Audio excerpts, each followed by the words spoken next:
All right, the Sean Sewell with the Engearment.com podcast. Really excited to have back my friends Pat Flynn and Aleks Salkin for the Big Boys episode number 3. Trace Amigo. Boys are back in town. Big boys. Big boy.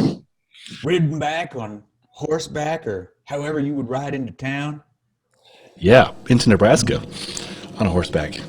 So, we have so many fun things to cover. One is the Halloween special. It wasn't intentional. We were going to do a happy hour last night, but I'm not going to drink at breakfast with you, Aleks. I'm sorry. I will have a sparkling water. I can't drink alone. I mean, I can, but I just, because I have to drive shortly, I figure Right. while I'm driving, I think that was would be- important. There's a funny essay by one of my favorite writers, H.L. Mencken.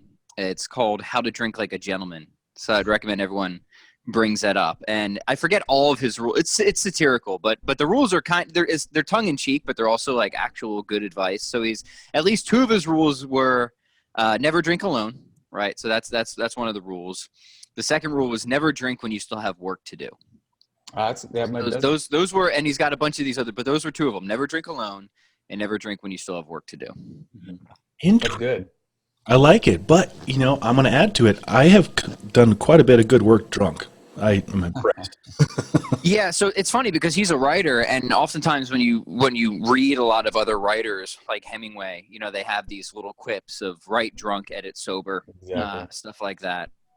So he'll probably get pushed back on that piece of advice. But we saw how Hemingway turned out. So Yeah, good point. Good point. And I can back to the number 2. I think it's great. I have a strong work ethic. I love to work. And when I'm done with work, then I can go and relax and do my things. But I'm also a polyphasic sleeper sometimes.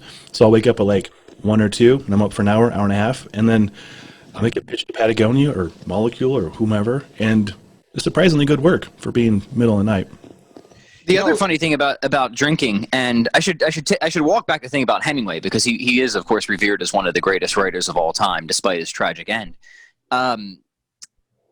There's a book out fairly recent called Why We Sleep, and that gives almost the complete opposite advice, because this guy who's one of the foremost experts in sleep says, if you're going to drink, understand that it's always going to mess up your sleep. So his advice is actually pretty hard line. He says just don't drink at all if you expect to have a good night's sleep. It's just not going to happen. Or if you are going to drink, then he says he'll give the politically incorrect advice of saying to have a beer at like 10 a.m. or something like that. Yes. What time should it be in Nebraska time? 10 a.m., baby. Right now, I guess. Let's go ahead. Yeah. Crowler in the fridge. Nice. Well, you know what, Pat? I can second that. I listened to, I think, that same author on a podcast. I think it's Tim Ferriss or Jay Shetty, talking about the disruptiveness of it, heart rate variability, and just don't indulge, for best practice. But easier said than done. Yeah. So he's I mean, he's obviously right. Like, the science on it is pretty obvious. And the idea is, if you have a beer at like in the morning, then hopefully it's enough out of your system, so to speak, that it isn't going to impair your sleep as much.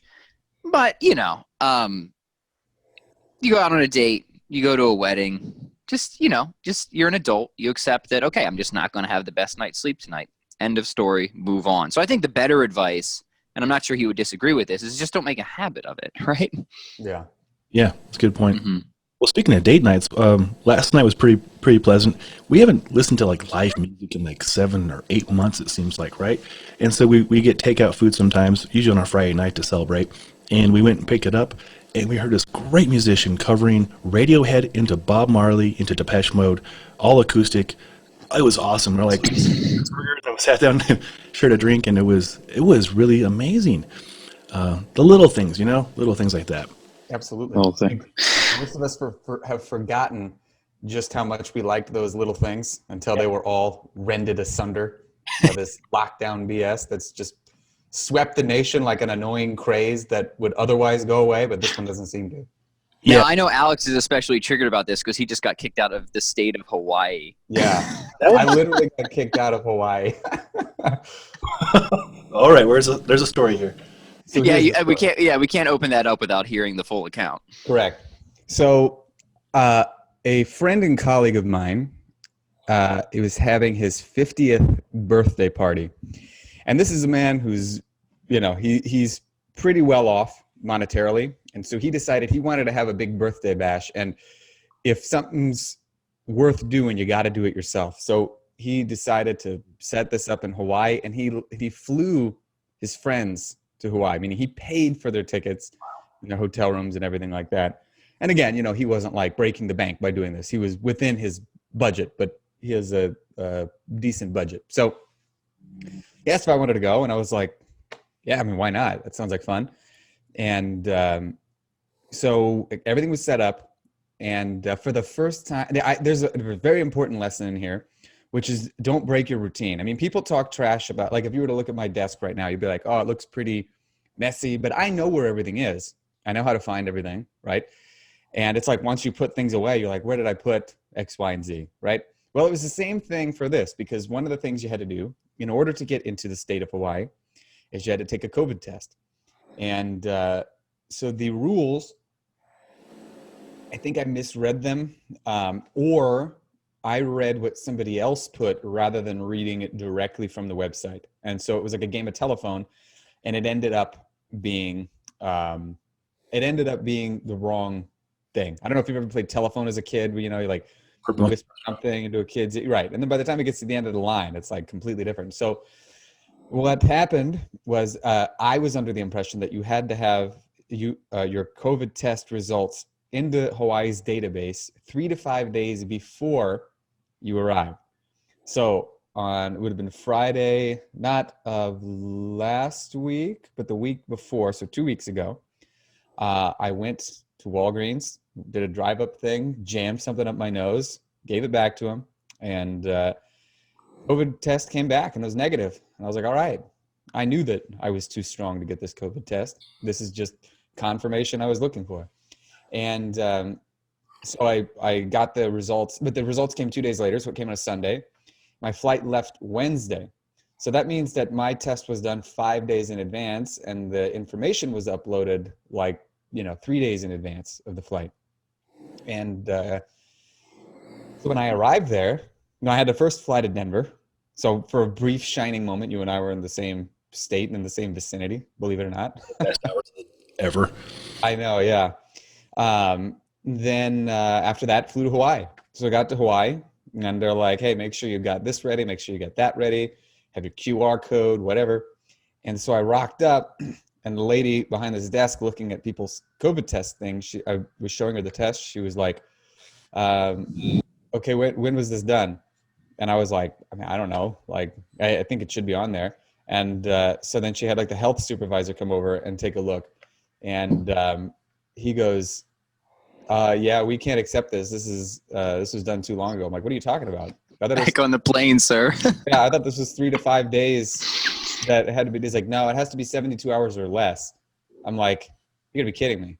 Now, this is where the whole routine thing comes into place, because usually I'm like Mr. Last Minute.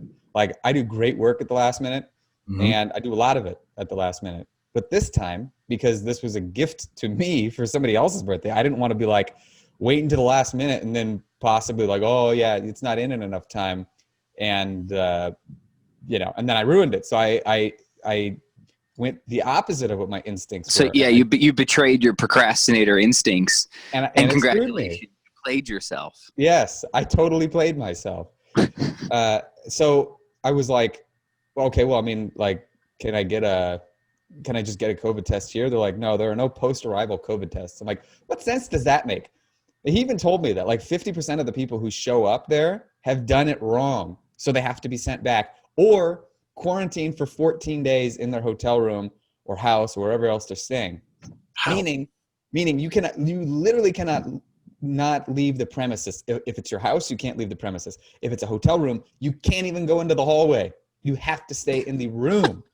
And so I was like, what, am I going to spend $100 a day on Uber Eats? Cause I got a big appetite. And I was like, so I can't get a post-arrival COVID test. He's like, no. And he's like, look, I think it's stupid too. Cause a lot of people come here and, their COVID test, they either didn't do it right or whatever. And, we have to give them those options. And so I was like, well, I'm not going to stay 14 days in some hotel room. I was like, I'm going to get the next flight back to Omaha. So I did stay 1 day in a hotel room. And actually, it got even worse because the hotel did not have Wi-Fi. I mean, they did have Wi-Fi, but it didn't work, so it didn't really matter. And so meaning I couldn't get work done, and I had a promotion coming up, and I could not. I tried to do a mobile hotspot on my phone so that I could use some internet. That didn't work either for some reason. It just would not connect with my computer, and which is odd because it's done that in the past. I remember Pat and I would work together at a coffee shop in a small town in Pennsylvania, and when their Wi-Fi was down, I would just use a hotspot, and it worked fine. So I do not know why the entire state of Hawaii was conspiring against me. So I stayed one night in a hotel room. I ate just garbage food, you know, and because that was all that was available. I couldn't like go to the corner store and buy something, you know, healthy or whatever. Right. I did get some good videos filmed. In fact, I filmed some videos for something I'm going to post on YouTube. It's an all bodyweight workout called Hell in a Hotel. And can you tell that you're raging? Can you just tell? Yeah, I was just like, every move, I was like just gritting my teeth, just so angry. And then I did a couple of other videos that I'm going to use as bonuses later on for a future promotion to my list. So it wasn't a total loss, but it was pretty good, close. man. I'm glad you had a nice vacation. Yeah, right. I mean, it was look from the window. They have very weird rules, by the way, because when you can stay 14 days in quarantine and then leave, or you can leave sooner. But when you leave, now again, keep in mind my COVID test was negative. So by the way, the consequences of me leaving my hotel room, despite having a negative COVID test, would have been either a $5,000 fine or up to 1 year in jail. Wow. Now, I don't know what the 1 year in jail thing, what sense that makes, because if they want you to like quarantine and like socially distance, all they're doing is packing you in with like a bunch of hardened criminals who are probably not that concerned with their health. So at any rate, I was like, well, neither of these seem like very good options. So yeah, I really had no choice. But when you leave, I had to call the front desk because I was like, I don't want to get in trouble. I was like, what's the protocol? Like, if you know, I'm going to order an Uber and just go to the airport, but they're like, yeah, you can just leave in an Uber. I'm like, well, then how is that like quarantining? Like by no definition of anything is that quarantining. It's just so haphazard and so moronic. Yes, it is. Yeah. So I got kicked out of the once great state of Hawaii. And their insane rules. Again, like no post-flight. Here's the thing, like all these tourists who are coming there and have to turn around, they would spend a lot of money in Hawaii. So if you just said, hey, look, you know, you didn't do the COVID test right, you're going to have to quarantine until you get your test back. But you can do one here in the airport. You either have it be a rapid COVID test if they have those, or, you know, you can quarantine in your hotel room for 2-3 days. And then after that, you're good to go. And it's going to be like $100, you know, or something like that. Instead, they're like, no, you either stay here or you leave. So, you know, I can't imagine that this is going to be very good publicity for their state, particularly given that you have the #1 podcast in Estonia, Sean, for fitness. People in Estonia are going to be like, well, you know, look what they did to this Jewish guy purely on account of him being Jewish. That's going to be the story I run with right now, because I'm canceling my honeymoon right now. Exactly. No, it was just it was a total absurdity. Again, I understand if they want to be a little bit overly cautious, because I do think that's caution to the point of ridiculousness. But I don't understand why you would not have post-arrival COVID tests. It just makes zero sense. So yeah, I very happily got kicked out of the state of Hawaii. But I got to watch some good movies on the plane that I had not seen. That would be a cool thing just to kind of like put in your bio, just as like. Exactly, kicked out of the state of Hawaii. That you were kicked out of the state of Hawaii. Yeah. Make like no, you know, Aleks is an SFG 1, SFG 2. He's been formally kicked out of the state of Hawaii. Yeah. He has his bachelor's degree and etc. Right? Like, whoa, back up a little bit, back up. You got kicked out of Hawaii, and I'm like, right. I'll have to tell you the story sometime. You know, right? Was threatened with a prison sentence. It just adds to the appeal, right? Yeah, like fled from Hawaii to avoid a prison sentence. That's even better. Yeah, that's a lot better. There you go. So there's some women potential love bad upsides. boys. Women love bad boys. So, you know, that would be I would just have them flocking to me at that point. The Wow, big boy, bad boy. The big bad boys. that's a hell of a story, man. That is Yeah. crazy. I thought just like, got stomach bug or something. No. Nope. It was even dumber. I didn't have COVID and they kicked me out on account of COVID. let's drill down this COVID. Seriously, like I'm irritated to the point of craziness. I know all of you are as well. As fitness professionals, I operate in person. I closed down gyms in one day back in March, and we're potentially, knock on wood, hopefully not going another lockdown here later this week. So it's very frustrating to me because a lot of reasons. But I think the bigger impact, besides the COVID, I think is like the impact of all these rules in place, like you experienced, and all this distancing, and like the unmeasurable consequences, if you want to say that, of what's going on economically, Right. emotionally, physically, connection-wise, spiritually, all these things that are impacting on a magnitude that is unfathomable, more than just test results. Yeah. Right. Well, I mean, that is the core lesson of Henry Hazlitt's famous book, Economics in One Lesson. And it is the danger of being myopic in public policy, of just focusing on one particular area of a policy without trying to understand the broader implications. And that's exactly what we're seeing going on right now. And it's not like we aren't completely unaware of the broader implications. We have projections of mass consequences in terms of starvation and famine, like serious death toll consequences Yeah. from these lockdown policies. In fact, I just did, for people who really want to dive into this, I just did an episode with Dr. Jay Richards, who co-authored a book with two other scientists called The Price of Panic, How a Tyranny of Experts Turned a Pandemic into a Catastrophe. And what they show is that the initial lockdown measures were based off of extremely dubious science, to say the least. And a flip-flop position, whereas before certain scientific bodies said we don't have any reason to think that lockdowns would be effective, specifically like large-scale lockdowns. That changes, and now we have all this data where especially in the United States, where we can compare different states of states that didn't lock down, that had mixed lockdowns, that had strict lockdowns, and we see that it really makes no difference. At the end of, like, if you just put up a bunch of graphs, this is a kind of one of the fun thought experiments for people, and of COVID cases or whatnot, and you ask them, okay, which one of these graphs had lockdowns or you could even do mask mandates too, and you ask them, okay, show me on the graph which ones had lockdowns and where they went in, and nobody will be able to do it, right? Nobody will be able to get it right, which just shows, like, if the hypothesis is that these things are, and it's important to have kind of some conceptual clarity here of when it comes to something like lockdowns, we have to understand, and this is so true in the fitness industry, that we're talking about suppressing some very fundamental rights of people: the right to work, the right to social gathering, the right to provide for oneself, one family. I know there's certain states where people still haven't been able to open their own gym at all, right? Have not been able to run their own business. So when it comes to imposing burdens that are that significant on people, right? When it comes to suppressing really fundamental rights that could have enormous consequences, the burden of proof is on the people who impose burdens, right? And not only has that burden of proof not been met, meaning we would need to see and have good reason to think that these lockdowns are not only highly effective, which they're not, but that there's really no alternative, that we couldn't do without them.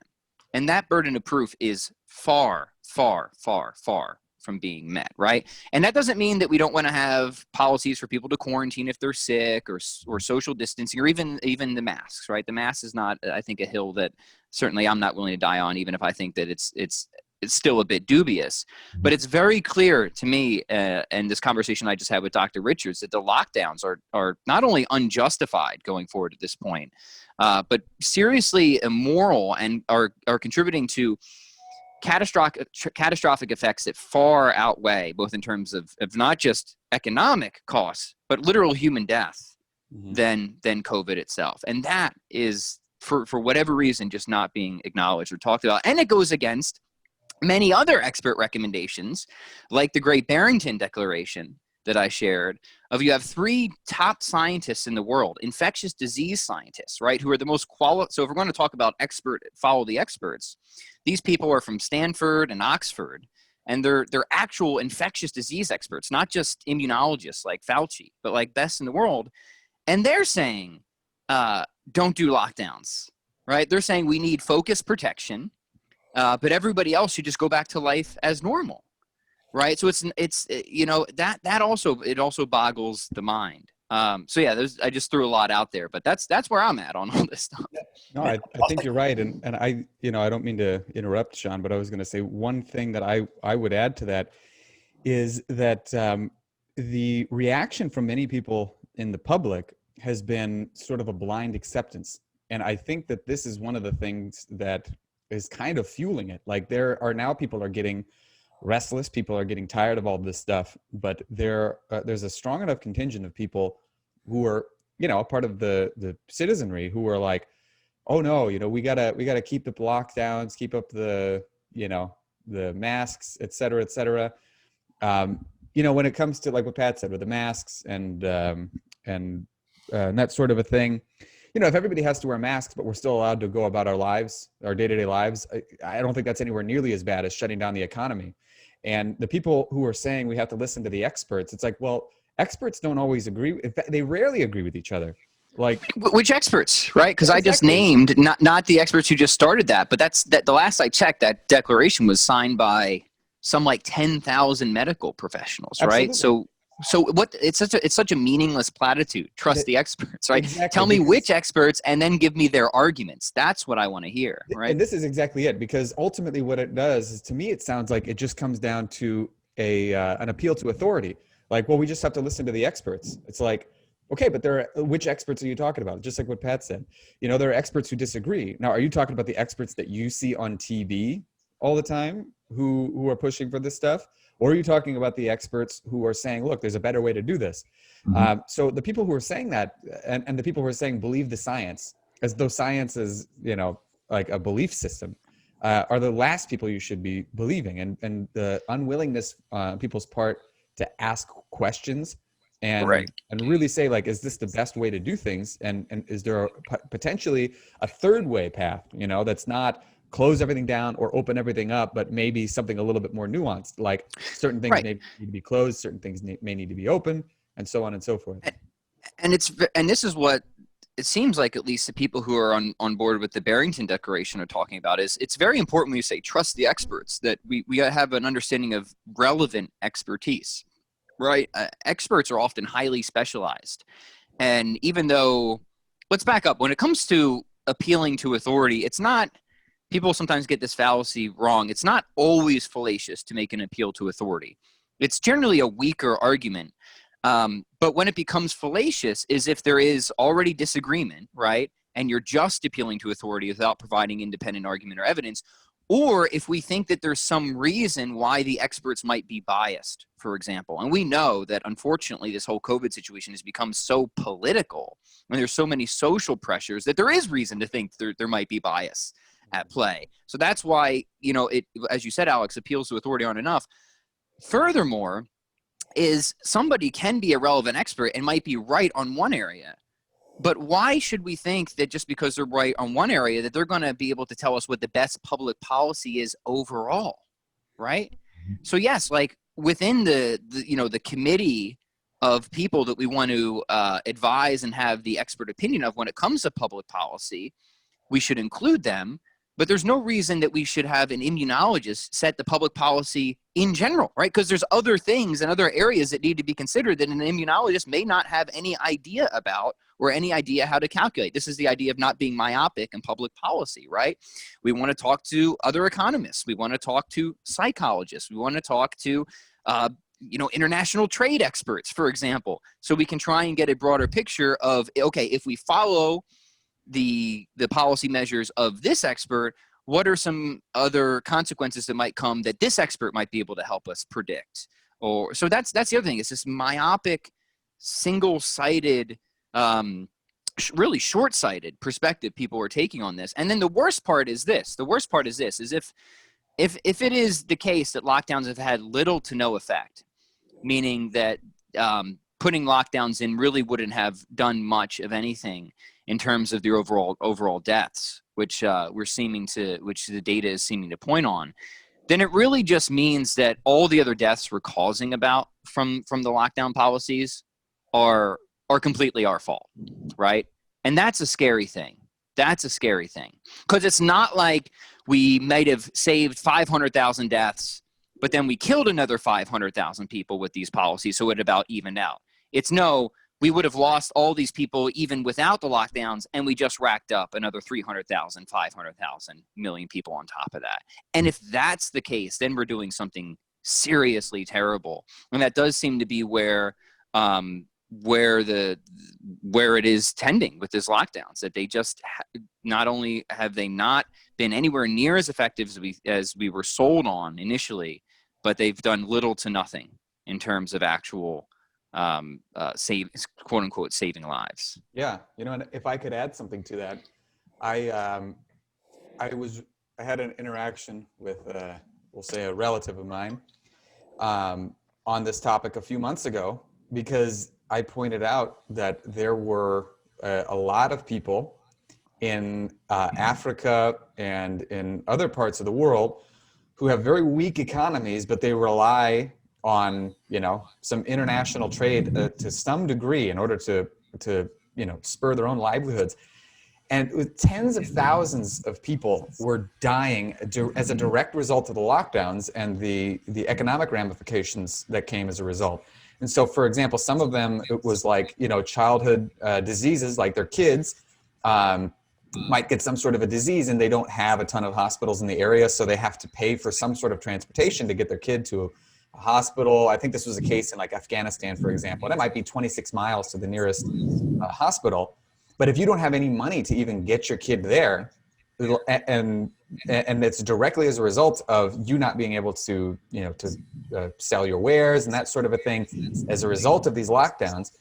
So, what we end up seeing is that it's not just the people in the countries that are that we're mostly focusing on, which are Western countries. That's typically what people are looking at. But it's all the developing countries that are suffering horribly as a result.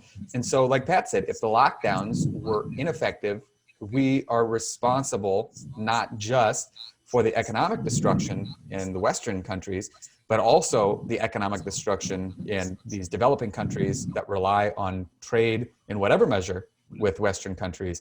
And the people who died as a direct result of just a complete inability to support themselves anymore is something that should give people pause, instead of just continuing to blindly support lockdown measures and all this other business. Right, and I think it was Dr. David Navarro of the WHO who recently came out and said there's one thing we know for sure about lockdowns, and it makes poor people poorer. Yeah. Right. And for people who are interested, not only the book I recommended, The Price of Panic, is a really good one, but there was a recent article in the National Review where, again, getting beyond the authority into the actual data and arguments, they put up the graphs and the charts, and they make these comparisons. So I can send a link to you, Sean, if you want to link that in the show notes. That'd be but good. the article is called Stats Hold a Surprise Lockdowns May Have Had Little Effect on COVID-19 Spread. And that if nothing else, just maybe encourage people to, one, understand that experts are hugely divided on this, right? So to say trust the experts really just doesn't mean anything. And then we have to look at the arguments and the data and the evidence. And at this point, I think any ongoing case for lockdowns, especially strict lockdowns, is just totally unjustified. Mm-hmm. And we have good reason to think that they're just doing far more harm than good at this point. Mm-hmm. I agree with you guys completely. And yeah, definitely send over that link. And I listened to that podcast episode. It was a great discussion. You guys opened my eyes to some things, and I've had these kind of discussions with my clients. And I think we can all agree that community, whether it's faith or the community or whatever, your friends and your family, it's so important. And this division and separation in a forest is just destructive. It sucks. Yeah. Right. And just to be clear, because like one of the good things about having a podcast is people can always go back and look and see what you said like 4 or 6 months ago. And I'm sure anybody who's followed my stuff will realize that at the very beginning when we were unsure, I think, and I had these conversations with Dan John, on the face of the uncertainty, it seemed like the initial 14 days to flatten the curve seemed at least a reasonable thing to do given how much uncertainty we had. And I wasn't against that at the time. And I'm willing to extend the benefit of doubt to everybody that thought, okay, we don't know what this thing is. It seems like it could be really, really bad and overwhelm the healthcare system. So let's just take 14 days Mhm. to flatten the curve. So that was my attitude at the time, but it's something I've changed my mind on because one, the goalposts have moved entirely, right? So the original goal was to just make sure the healthcare system become overwhelmed. And by all measures, that's been a success until what?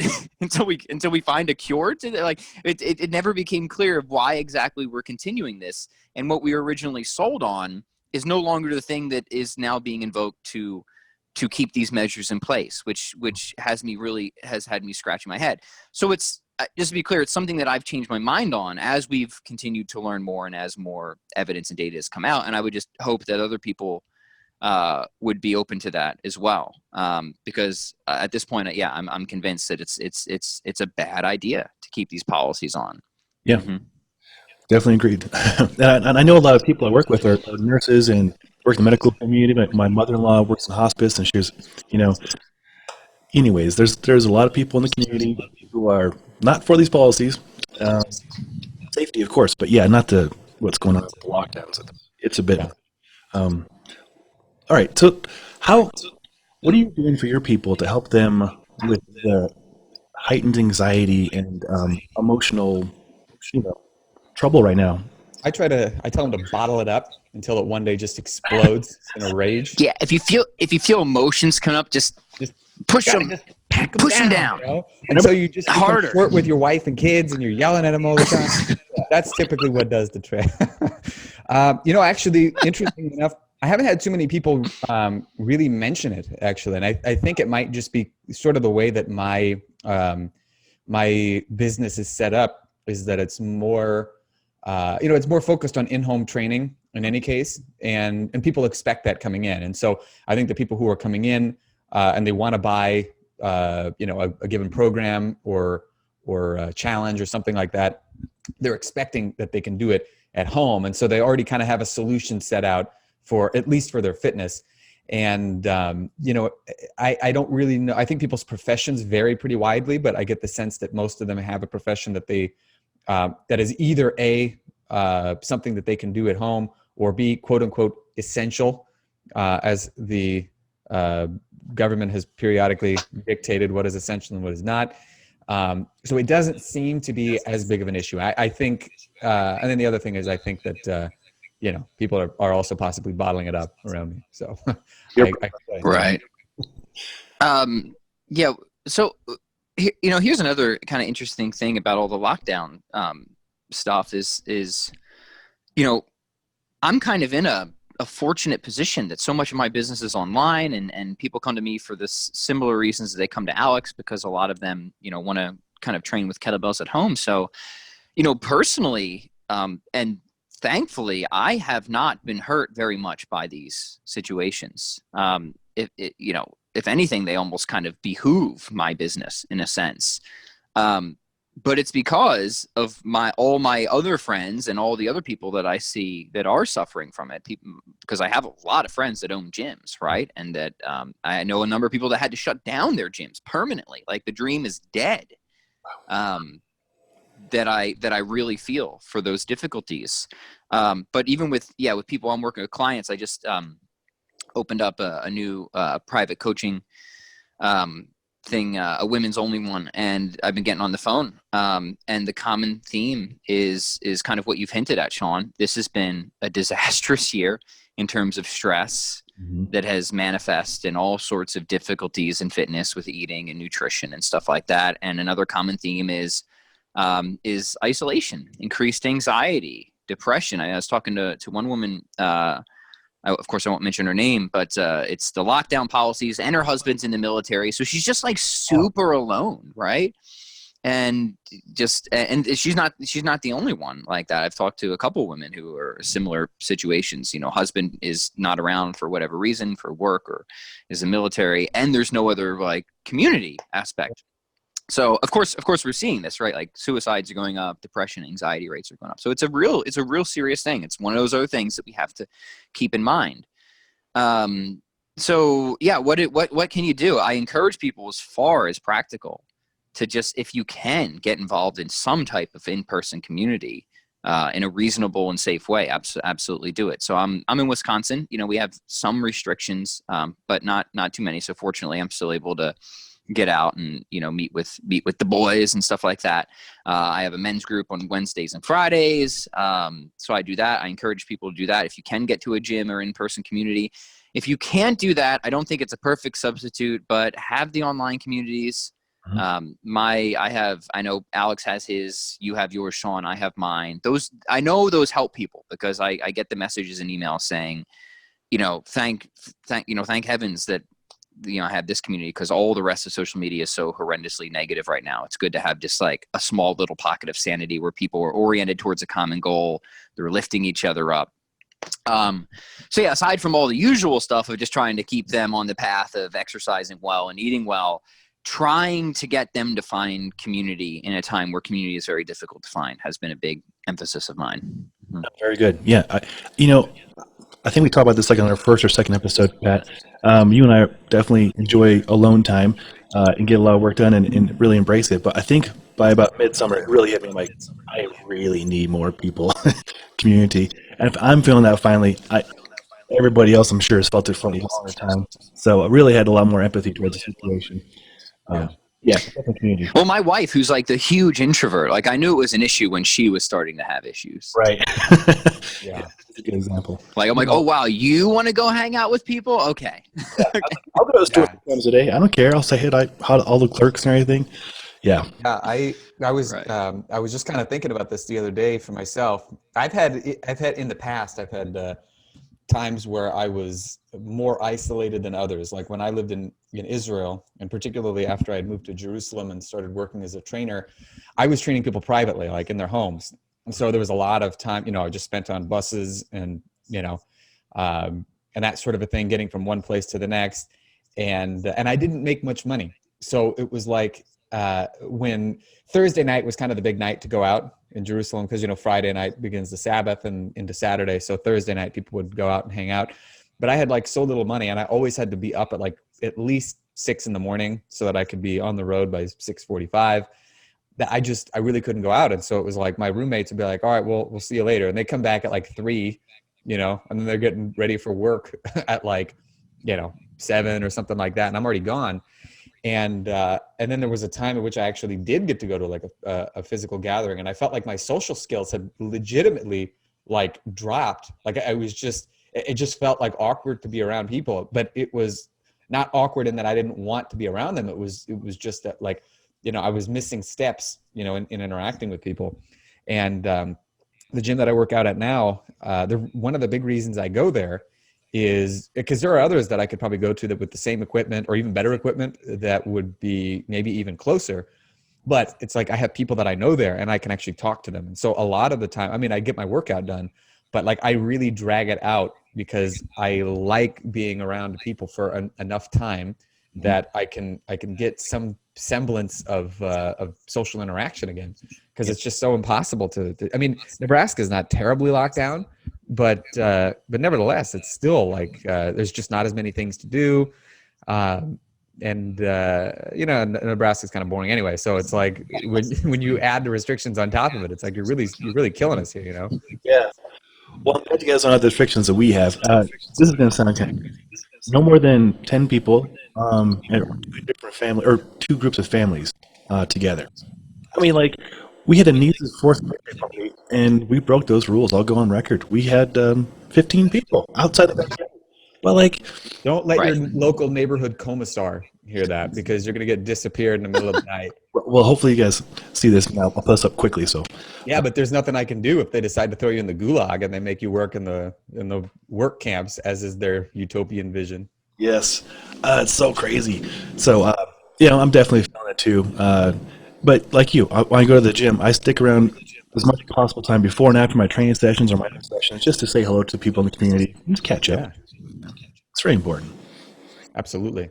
I think it's hugely important. And people are, I think people are realizing that there's really not a substitute for social interaction. No. And well, we're social. We're not just rational animals. We're rational social animals. Yeah. Right. So if you start suppressing people's social activity, of course it's going to mess with them. Right. It's part of our nature to be social. right? And that's part. And to flourish, we have to be social. We really do.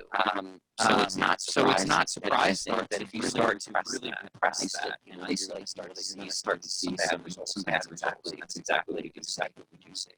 Yeah. Just side note, I don't know, Sean, if you could hear it too, but it sounded like there was a little bit of feedback when Pat was talking. Coming from me? Is that coming from me? Yes. Mandalorian.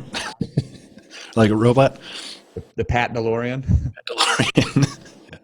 Is that better, gents? Better, yeah. Yeah. We fixed it. Awesome. Well, okay, cool. We're on the same page with this whole damn COVID thing, for sure. This morning, Sean Connery passed away. I know. Yeah, I know. Stud, though.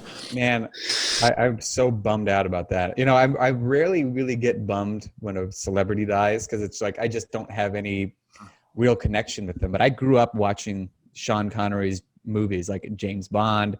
I've seen before I was even out of high school, I'd probably seen Indiana Jones and the Last Crusade like 25 times. I just rewatched that about a week ago. It holds up so well. Mm-hmm. Dude, you know what? I watched it. I'm trying to think of the last time I watched it. It might have been at your place a couple years ago. We started watching it. And I remember, like, yeah. When this movie starts, it doesn't stop. It's like the action just begins immediately. It's like there's not an ounce of fat on it. It's just such a great movie. You know, and he was in other great movies too, like the ones that I think don't get as much credit. Critics seem to like them, but I don't think audiences saw them as much. Like The Name of the Rose. I don't know if you've ever seen that. I haven't seen that one. What's the one? Is it Finding Forrester? Finding Forrester was good. You're that the one I liked now, a lot. dog. Yeah, I love that he just did League of Extraordinary Gentlemen, and he's like, and then he cashed out. He's like, nah, you know what? And you know what? He could have been like, well, that's fine. I'm done. Jones's father in the fourth Indiana Jones movie, and then he was like, nah, I don't think so. Yeah, just decided, he's like, I'm enjoying retirement too much. So like I'm sure both of you are. I'm a huge Bond fan and nerd.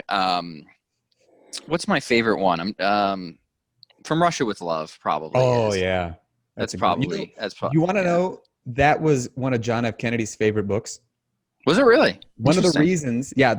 So Dr. No was the first one, the first James Bond movie, and From Russia with Love was in his. I think they posted a list of, or they printed a list of his like top 5 favorite movies. Top 5 favorite books, 5 or 10 or something like that.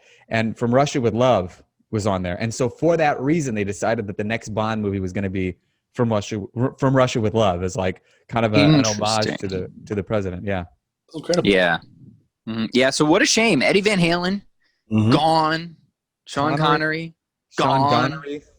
Sean Connery, God rest him. You know, he was 90 years old, so he lived a pretty fruitful life. Yeah, it's not like it came out of nowhere, you know. Right. Yeah. If we lose Michael Caine this year, I'm gonna lose my you know what. We can't lose another man with a great accent. Seriously. No, we just can't afford it. We can't do it. But however, I tried to share some good news. Is that AC/DC is coming out with a new album? Nice. Yeah, I did see that the other day. Yeah. Right. Yeah. So I wasn't expecting that. Not that your listeners care too terribly much, but I am a huge AC/DC fan. So I can corroborate that. Mm-hmm. Yes, indeed. Yeah, that's good news for sure. I have a bad joke. Is it too soon to tell a Sean Connery joke? It's kid friendly too. What did Sean Connery say when the book fell off the bookshelf and hit him in the head? I know the answer to this, but I want you. I don't have the pride of saying. I only have myself to blame. You know what? I literally ran through that joke in my head this morning after I read that. I was like, somebody's got to like post this. So I'm glad that you said it. We were like channeling each other. Like you knew exactly what to do. Yeah. There was another great one. This is not very kid friendly. So if you're listening in your car, please, earmuffs.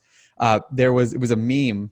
Somebody had a really great billboard, or not billboard. What do they call it? Like when you're driving and you see the big, is that a billboard? Billboard. They call it? Yeah, okay. billboard. And it was like, it was a roofing business, and it said hot shingles in your area waiting to get nailed. And then underneath it was Sean Connery's like, hot shingles, you say? And I thought that was very funny. That's really good. So who's your who's? I guess we have to have the argument of who the best Bond is. I already went on record on Facebook saying I very much like Daniel Craig. I think he's a phenomenal Bond. Yeah, I'm Um, gonna. but I think it's just I got to give it to Connery just because he's just the OG. You know. Yeah. I have to agree with you. I've seen every single James Bond movie at least once, and because I too am a giant nerd for James Bond, and I think that Connery really set he set the bar high for what a good Bond is, because certain Bonds had really leaned into different traits, like Roger Moore was a bit more lighthearted, and he had great one-liners. And so his era of Bond was a bit campier, and it worked well for him because that's kind of who he was as an actor. And then Timothy Dalton was much grittier, much darker, much less likely to make a funny joke. In fact, they originally wrote The Living Daylights with Roger Moore in mind, and so they had to change some of the dialogue because they thought it would sound weird if Timothy Dalton said it, because it was just kind of against like what his image was. Pierce Brosnan, I think, was the closest to what the archetype of Bond, and he was like smooth, he's debonair, all this other stuff. But he just had bad scripts, and I think apart from Goldeneye, which was really phenomenal, but Connery had like a good mix of everything. He was like quick-witted, great with the one-liners, but he was also an assassin at the same time. So it wasn't like, he was just kind of this lighthearted dude. So it really, like, every Bond who came after him, I think, really ended up being compared to him. But having said that, I really think Daniel Craig has done an awesome job too. And I think part of it is because, he didn't physically, he didn't fit the same archetype we're looking at, because he's kind of like, he's not like boyishly handsome like Connery was when he was younger, and Pierce Brosnan and things like that.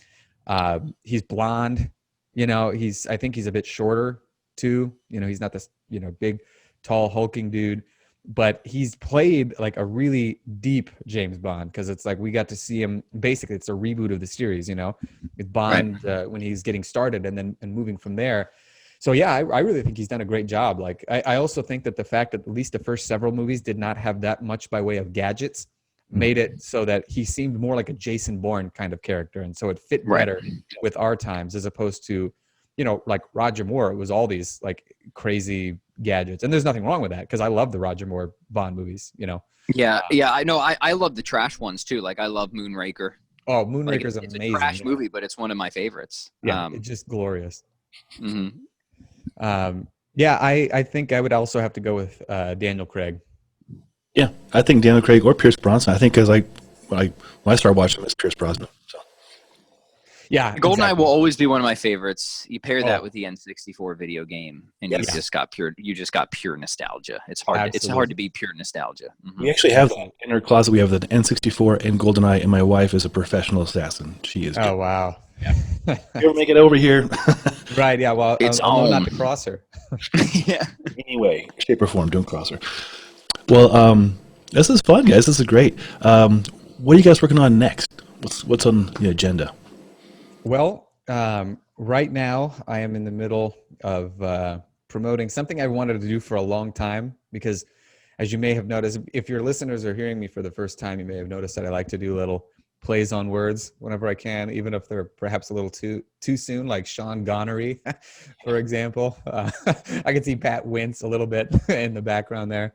But I have a new, it's like a 21-day challenge called Haloween. It's Calisthenics Haloween.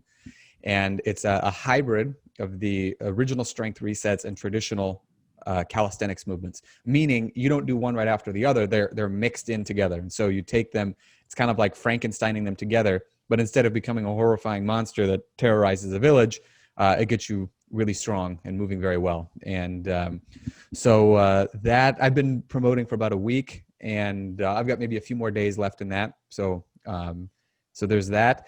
I've got a couple of other things coming up for a little bit later in the year. Obviously, I've got one of my Hallmark programs is bodyweight mastery. And I've decided a couple months ago that I wanted to do a kettlebell mastery as well, because I see the way that kettlebell training is taught quite often is kind of counterintuitive to what most users really need. I think the people who are really good and athletic are going to learn it, any which way you teach it. But from the people that I have trained, who oftentimes, like I have to look at their background and how they move, how they feel, like what their deficiencies are, and what's going to be a roadblock in learning a variety of different techniques. So I've started putting together material for that, and I'm in the process of getting the pictures done. So I have a friend who's a professional photographer, and we've been meeting periodically to shoot those pictures. So I'm hoping to have it done by the end of the year, and to launch it by early next year. Wonderful. Nice. Yeah. Yeah, so I'm not doing anything immediately new. I'll do a new challenge in November, but we just finished up one that went really well called Kettlebell Humongo, and it's sort of a hypertrophy-based program with kettlebells. So it's higher density, and we used a lot of these on a popular level are called myo sets. So this might be a fun thing for your listeners to try. Take an exercise, any big exercise you want. Could be front squats, could be presses, military presses, bench press, or whatever. Do a set of 10, rest 15 seconds, and immediately do a set of 8, rest 15 seconds, and immediately do a set of 6. And try and work somewhere with an intensity that's, I would say, between around 2 reps of technical failure, right? So if you can get 10 reps, then you shouldn't be able to get 12 reps without technical failure setting in, whatever that intensity is for you. And man, those are nasty. Those are really nasty. So if you just do like 3 rounds of that on the big moves, and you can do some auxiliary exercises as well, as needed. So you run that with some big moves, like if you're talking kettlebells, then what are the ones you want to stick with? Presses, obviously, bent over rows, front squats. Hinging will help if you can bring in a barbell there. So ideally, a hybrid type program would be good. But if not, you can still get a ton of mileage just with kettlebells. So that went really well, and people really enjoyed that one. If you're looking for like a good kick butt kettlebell routine, check those out. I think I wrote a few sample workouts using that sort of set and rep scheme on my website somewhere. So send that over. So yeah, too. Yeah, if I have it, I could just be making things up. I have no. It might be there, it might not be. I think I did. If it wasn't there, then it was on an email recently. It's one of those two. Either way, I'll dig something up to send. Send over, because that'd be for listeners and viewers. And also, I wanted to speak on how cool it is, how gratifying when you see people tag you in a workout they're doing, like in an Instagram story or whatever. Yeah. I love that. I mean, like I have my mountain fitness stuff that I do, and it makes my day or my week when I see somebody tag and doing the workout with their family or outside or with their dog. I love it. It's super cool. It is, and it's something that I think I actually appreciate more now than I ever have before. Because I remember when I first started putting stuff on YouTube, there'd be a number of people who would put their own YouTube videos up of doing my workouts, and I thought, that's really cool. But it was, I don't know. When you're young and dumb, you just don't appreciate things as much. But now, but same thing. Whenever I see, people do it in my Facebook group all the time because it's for that. But still, when they tag me on Instagram or Facebook separately, it's always gratifying. It is. Yeah, actually, I've done programs that I've seen you tagged in from other kettlebell Instagram groups or pages, and I'm like, that's Pat. That's his workout. That's a great workout. And I'll go through. Well. Yeah, and most of the time they'll give me credit. It's funny, people will go around. It seems like I have like this army of like plagiarist police out there. They don't actually work for me. Well, they'll go and they'll like tag me on posts and say, "Isn't this your workout, Pat?" And because there's a bunch of people on Instagram, Aleks, I'm not sure if this has happened to you. They'll just take your content and just steal it and put it out there.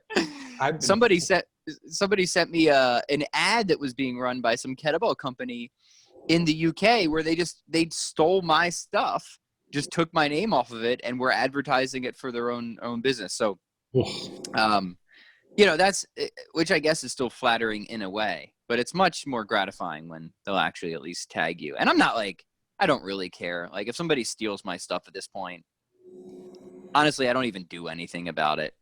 Yeah. It's just, yeah. I'm with you kind of, because it's like the thing people have to recognize is that if you were so unoriginal and so bad at your job that you have to steal somebody else's stuff, the people who are in your audience and who are kind of, feeling you out to see what kind of content you provide, people can tell when you're being inauthentic.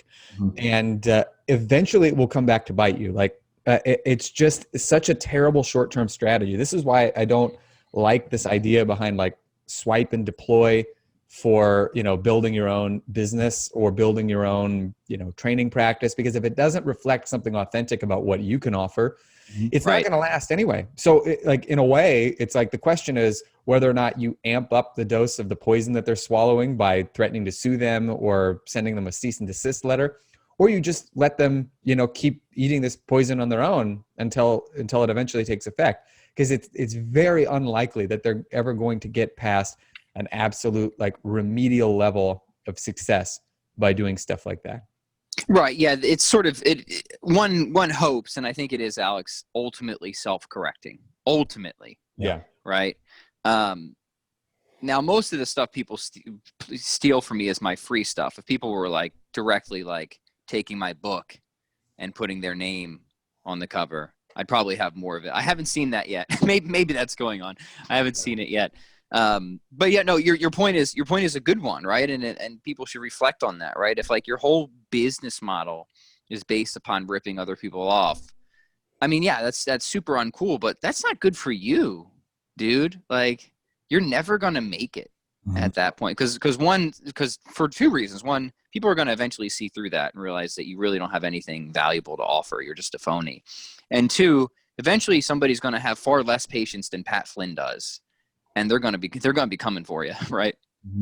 Yeah, and there are people out there who are like, I can think of a guy, Dan Pena, who's a success coach. He's very successful in business. I think he was successful in the oil industry back in like the 80s or something like that. And he's mentored a lot of well-known people like Scott Walker, I think from Florida, Brian Rose, who does the London Real podcast, things like that. But he said when he sues somebody, that he just doesn't stop suing them. Like one lawsuit will end and he's like, I'm going to do this until one of us dies. He's just like very, very litigious. And it's not petty. Like he'll leave you alone. But if you come after him in any way, he's just like relentless. Now, I don't think there's probably a lot of people like that in the fitness world, but eventually, again, yeah, you're going to run across somebody who's a little bit better organized and who's wants to send a little stronger message. And you're not going to get a nice, gentle, like a rap on the knuckles, like what Pat's talking about. You're going to get a brawl, and it's not going to be pretty. But plagiarism is notorious in the fitness industry. Oh, I big mean, time. I'm sure it's notorious in other industries as well, but this is the one that we spend a lot of time in. And I mean, it's just everywhere, especially on Instagram and blogs. People just are constantly just swiping stuff from other people. And like the amount of like flagrancy is also surprising. It's like how little people will go to even like try and hide the plagiarism. Yeah. In some cases, like I'll have things on my Instagram where people will use my stuff verbatim with the same images that I've made, where they'll just take my name off of it. Right. So anyways, all this to say, the nice example that Sean gave of how gratifying it is to see your workouts, me and Alex wanted to immediately sour that. And that's what we're ram here for. into all the Sean Connery's plagiarists dead. out There's there. no reason to be happy, and there's no reason to let any of you be happy. So, Well, deal with it. Yeah, about that. Well, speaking outside of fitness, so this is the Engearment podcast. We do a lot of gear stuff. And before you jumped on, Alex, Pat and I were talking about gear, and it is holiday season. So what I'm currently working on is every year I put together a holiday gear guide, and it's like men's clothes, women's clothes, kids gear, outdoor gear, gadgets. Like there's a molecule. I'm working with a molecule for air purifying. Here's a unique example of like what you did, Alex, of adapting to a situation in Hawaii. Here in Colorado, we have the worst forest fires we've ever had. Literally, Rocky Mountain National Park just burnt down. My favorite place in the world to go camp, I can't go to, is on fire. And the air quality is horrible. And it's not just Colorado, Washington, California, Oregon. So, long story longer, I'm like, I can't control the outdoor air quality at all, but I can control the indoor air quality. So I was like, let's learn about air purifiers. So I reached out to Molecule and some other companies, and so we'll have some of those kind of gadgets in the gear guide too. And that thing's pretty cool. Our neighbors smoke like a lot, and eats that stuff up, and it's got a UV light, and it kills germs. Oh, cool.